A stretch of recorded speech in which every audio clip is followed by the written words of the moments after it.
all. I am Anitha P.S.R Engineering College, Sivakasi. Today I am going to handle a topic in Python data types. There are 5 basic data types in Python. First one is numbers, second one is string, third one is list, fourth one is tuple, fifth one is dictionary. In numbers, the numbers are again divided into 3 different types. First one is integer, second one is floating point, third one is complex numbers. So the categories are based on the nature of the value. If it is a whole number, it is called as integer data type. If it is a number with a decimal point, it is said to be a floating point numbers. If it is a decimal point, it is said to be floating point numbers. If the value consists of real part and imaginary part, means it is said to be a complex numbers. Integers. So integer is a whole number which has no fractional parts. There are 2 different types of integers in Python. First one is integers signed, second one is boolean. So integer means it consists of digits from 0 to 9 and combination of these 10 digits. Next, boolean. So boolean, the value is either true or false. So here I give an example to demonstrate integer data type. So here I took sum of 2 numbers program. I am using 2 variables. One is A, another one is B. So for A and B I am getting values. The values of type integer data type. So here is the output. The output shows how the integer value is used. I am giving 45 for A and 67 for B. So using the third statement, sum is equal to A plus B, the value in A and B gets added and stored in sum. In the last statement, print statement, the value in sum gets printed. The sum of 2 integers is equal to 112. Again it is an integer value. By adding 2 integers, we again get integer as an output. Second one is floating point numbers. So a number having fractional part is a floating point number. That is, the number is divided by a decimal point. Example 675.456. Again, we can divide the floating point numbers into 2 types. First one is fractional form, second one is exponent notation. So fractional form is normal decimal point number like 67.5, 13.12, 45.67 like that. Second one is exponent notation. So in exponent notation, the value is represented with decimal point as well as the E letter. So here is the example 6.75456 E2. Next, the advantages and disadvantages of floating point numbers. So advantages comes, it represents values between the integers. Second one, we can represent a much greater range of values compared to integer data type. Only one disadvantage compared to integer is floating point operations are usually slower than the integer operations. That is, using integer values we can perform operations faster compared to floating point values.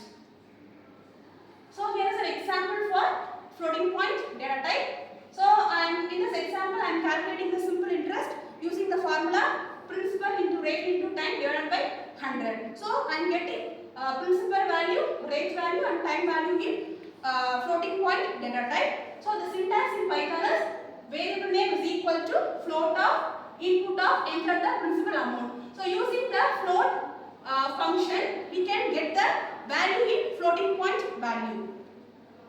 Next I am applying the formula simple interest is equal to principal into rate into time divided by 100. Next the value is calculated and stored in SI, variable SI.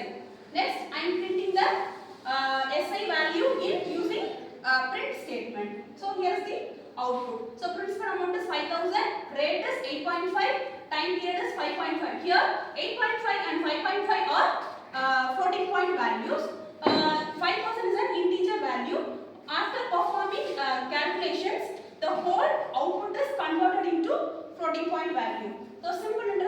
equal to floating point value. Next one is complex numbers. So in Python, complex numbers are used. They are used in the form of a plus b, j. So a is the real part and b, j is the imaginary part. We can also perform addition in complex numbers. One beauty is while adding two complex numbers, the real part is added separately and the imaginary part is added separately. So here is an example. A is equal to 7 plus 8j, b is equal to 3.1 plus 6j, c is equal to a plus b. That is, we are adding a complex number and b complex number. So the output will be 10.1 plus 14j. So how 10.1 gets? By adding the real parts. That is 7 plus 3.1. That is 10.1. Then 14j. By adding the imaginary part. 8 plus 6. 8 plus 6 is equal to 14. So in this way the addition is performed in complex numbers. Next data type is string. So string is a group of valid characters enclosed in a single or double quotation. So we can write our string in a single quotes or in double quotes. So string is a collection of characters. Python string is a sequence of characters and each characters can be accessed by its index, either in forward indexing or by backward indexing. So in general, Python values are accessed using the index. In string, we are using two types of indexing. One is forward indexing, another one is backward indexing. So in forward indexing, the index starts from 0 to n. In backward indexing, the indexing starts from -1 to -n. So here is an example. So in this example, I get a string value using the function, using the statement name is equal to input of what is your name. So while executing, the interpreter gets the name from the user in the statement. That input get from the user is printed in this statement. So the final output is we are getting input here, then normal statement, print statement greetings, then hello.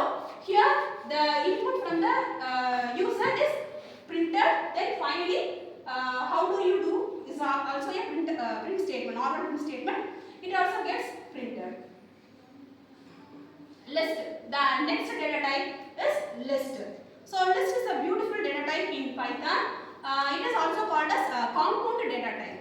Why it is called as compound data type? Because it consists of collection of items, collection of elements or items. The elements may be integer, floating point or string. We can have various types of data types as a group in our list. So list is a list in Python represents a list of commas separated values of any data type between square brackets. So it is a collection of data types, a collection of elements.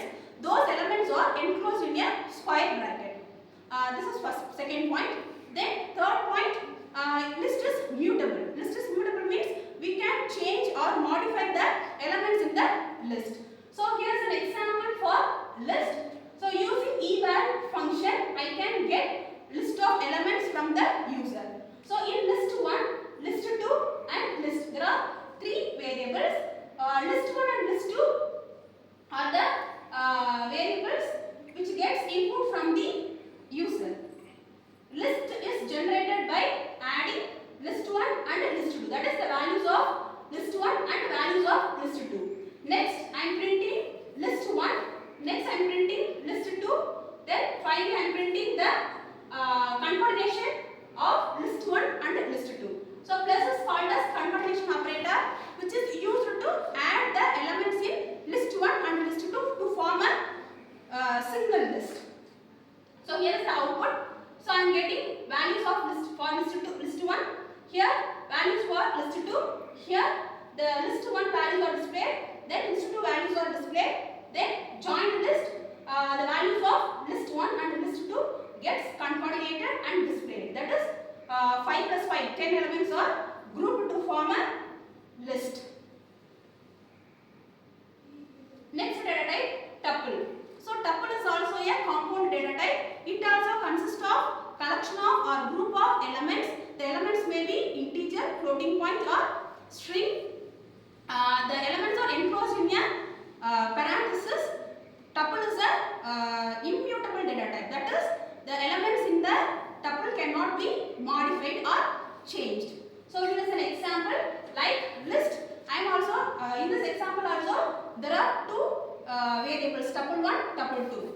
So in tuple 1 I am getting set of elements and in tuple 2 I am getting set of elements. In tuple I am concatenating the elements of tuple 1 and tuple 2. So here these three print statements are used to print tuple 1, tuple 2 and concatenation of tuple 1 plus tuple 2. So final data type is dictionary. So dictionary are called as unordered collection of elements. So the elements are stored in a curly braces or entered in a curly braces. One advantage in dictionary is the values are represented as key value pairs. That is, not only the values are present, it also contains the key then values separated by commas. Dictionary like list, dictionary is also a mutable data type. That is, we can modify the key value pair in the dictionary. So here is an example. I am taking a dictionary phone dict and I am having 4 values. See here there is no value at all. It consists of key as well as value. Here Madhav, Dilpreet, Murugan, Abhinav are called as keys. Then the numbers, 10-digit numbers are said to be values for the corresponding keys. The values are enclosed in a curly braces and separated by commas. Then using print statement, I am printing the dictionary. So the element, the key value pair is printed in the output. Thank you.